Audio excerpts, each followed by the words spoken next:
హామీలకు guarantee అంటూ ఇంటింటికి బాండ్లు కూడా పంచారు. అమలు చేయలేకపోతే ఏమన్నారు? అమలు చేయలేకపోతే చొక్కా పట్టుకోండి అన్నారు. అమలు చేయలేకపోతే చొక్కా పట్టుకుని నిలదీయండి అని కూడా అన్నారు. ఇప్పుడు వీరు ఇచ్చిన బాండ్లు ఏమైనాయి?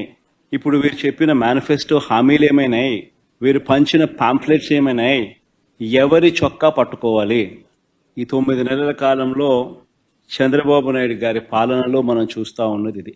మరోవైపున చూస్తే రాష్ట్రానికి సంబంధించిన అప్పులు కేవలం ఈ 9 నెలల కాలంలోనే రికార్డులు బద్దలు కొట్టేసి, బహుశా ఎప్పుడు కూడా ఏ ప్రభుత్వం కూడా ఈ స్థాయిలో అప్పులు చేసిన పరిస్థితులు బహుశా దాఖలాలు ఎప్పుడు కూడా లేవు.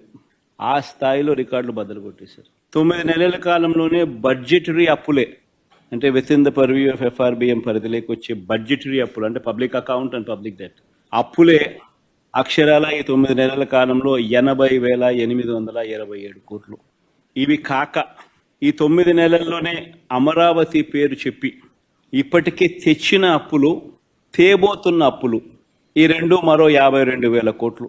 World bank and ADB, Asian development bank, world bank నుంచి 15,000 కోట్లు, KfW జర్మనీ నుంచి 5,000 కోట్లు, హుడ్కో నుంచి 11,000 కోట్లు, CRDA ఏకంగా కమిట్ అయిన అప్పులు, అంటే కమిట్ అయినారు మరో 21,000 కోట్లు మేము రేస్ చేస్తామని చెప్పి.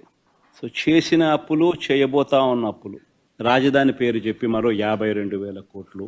ఇవి కాక మార్క్ఫెడ్, సివిల్ సప్లైస్ కార్పొరేషన్ల ద్వారా మరో 8,000 కోట్లు, APMDC ద్వారా తేబోతున్న అప్పులు మరో 5,000 కోట్లు, అన్ని కలిపితే ఏకంగా తీసుకొచ్చి నా అప్పులు, చేయబోతున్న అప్పులు ఏకంగా 1,45,000 కోట్ల పై మాటే.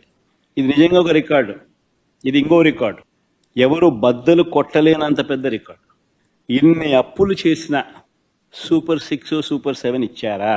పేదలకు ఏమైనా బటన్లు నొక్కారా?